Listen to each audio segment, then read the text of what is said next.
Con respecto a la pregunta que tú planteas, yo creo que esa es la cuestión fundamental que hay en lo que pudiéramos llamar la mentalidad cultural del venezolano. Los venezolanos no conocen su historia. Los venezolanos tienen la mayor deformación de la historia porque la historia ha sido deformada 1000 veces. La independencia deformó la colonia. Hubo que negar todo el pasado colonial y pintarlo como una monstruosidad.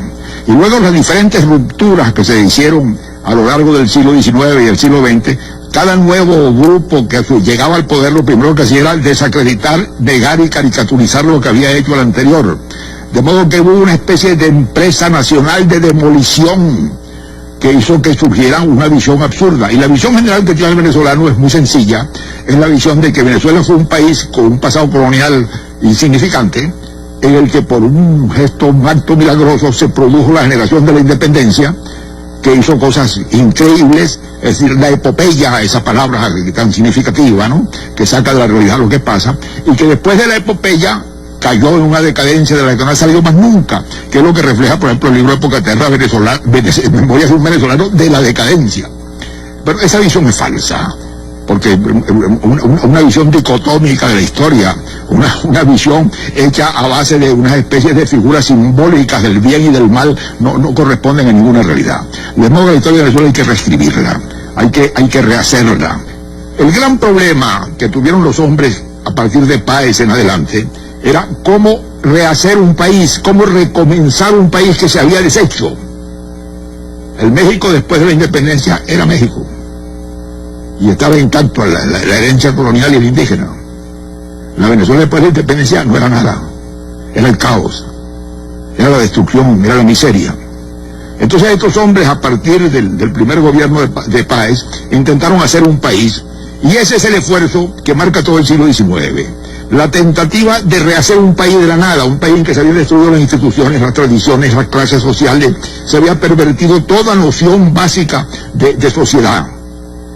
Todos los caudillos instauraron un orden personal, a veces con visiones muy acertadas y valiosas de porvenir y de desarrollo, para establecer un orden, rehacer un orden, inventar un orden que empezara a crear una nación de nuevo, de aquel cataclismo que había barrido todo. Esa es la historia de los caudillos y del siglo XIX venezolano, que termina el año 1903, cuando Juan Vicente Gómez cierra increíblemente la historia de las guerras civiles en Venezuela.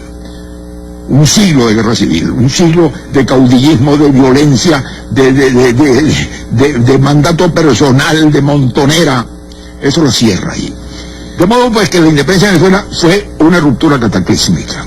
Pero no fue una sola ruptura cataclísmica. Cuando ya finalmente Juan Vicente Gómez corona, eso hay que verlo así, el esfuerzo caudillista por reconstruir un orden.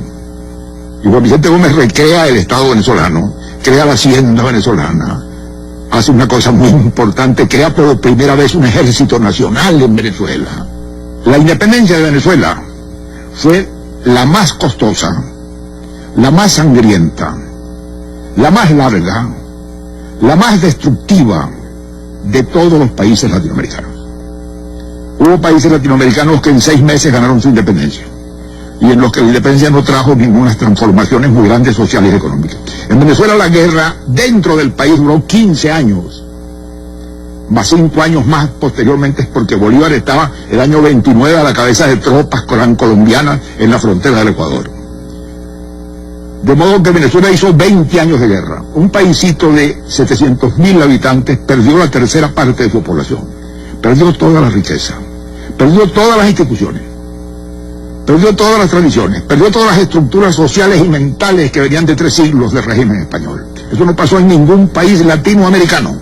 Y eso no lo vemos, los venezolanos no nos damos cuenta de las consecuencias de eso. De modo que la independencia de Venezuela fue una ruptura cataclísmica, que deshizo todo lo que había y que hizo una especie de tabla rasa de la cual salieron entonces, como fruto de toda esa violencia de 20 años, las únicas figuras que podían salir de los caudillos militares, las de los jefes de la montonera. Y entonces ahí se inicia ese siglo XIX de caudillos y de guerras civiles.